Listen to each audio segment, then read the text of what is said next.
वैसे तो कहा जाता है कि भगवान ने किसी को गरीब नहीं बनाया, हर किसी को इतना जरूर दिया है कि वो अपना जीवनयापन कर सके, और अगर किसी को जरूरत से कम भी दिया है तो उसके लिए ऊपर वाला कुछ ना कुछ ऐसा इंतजाम कर देता है कि उसका जीवन चलता जाता है।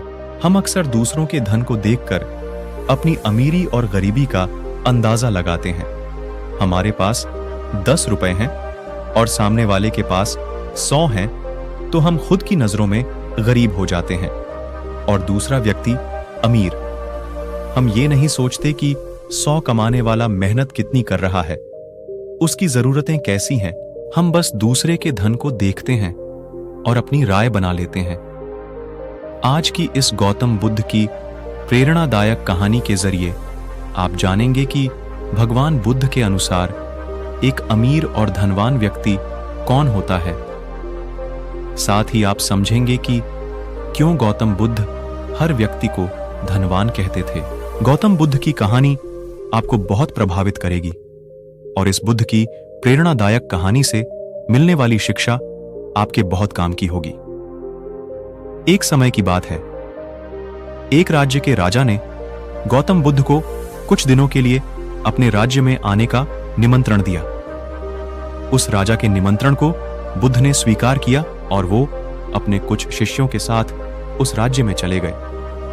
बुद्ध से मिलकर उस राजा ने उनसे प्रार्थना करी कि वो कुछ दिन वहां रुककर उसके राज्य के लोगों की समस्याओं का समाधान करें और साथ ही उन्हें धार्मिक मार्ग पर चलने की शिक्षा दें।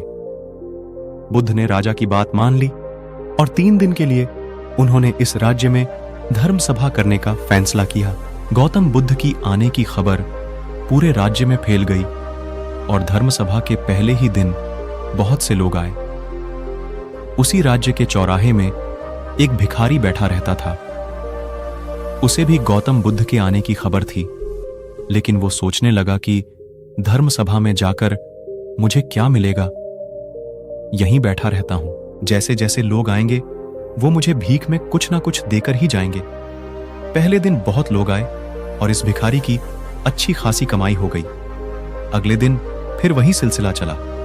भीख मांगने के साथ साथ भिखारी ने यह भी देखा कि धर्म सभा में जाते वक्त लोग दुखी और उदास से होकर जा रहे हैं और उसे कुछ देकर भी नहीं जाते, लेकिन जब वो बुद्ध से मिलकर वापस आते हैं तो काफी खुश दिखते हैं और खुशी खुशी भीख भी देकर जाते हैं। यही सोचते सोचते दूसरा दिन भी निकल गया। तीसरे दिन बहुत कम लोग आए तो भिखारी परेशान हो गया। उसकी कमाई नहीं हुई। उसने सोचा कि बुद्ध सबकी समस्याओं का उपाय दे ही रहे, तो क्यों ना मैं भी उनके पास जाऊं और अपनी इस निर्धनता को दूर करने का उपाय पूछूं। ऐसा सोचकर वो भी धर्म सभा में चला गया, लेकिन वहां लंबी लाइन लगी थी। बड़ी मुश्किल से उसका नंबर आया। बुद्ध के पास पहुंचकर उसने प्रणाम किया और बोला, भगवान, इस गांव में सभी लोग खुश हैं और सभी धन सुविधा से संपन्न है, फिर मैं ही निर्धन क्यों हूं? उस भिखारी को देखकर भगवान बुद्ध बोले, तुम निर्धन इसलिए हो क्योंकि तुम हमेशा दूसरों से मांगते रहते हो, लेकिन कभी किसी को कुछ देते नहीं।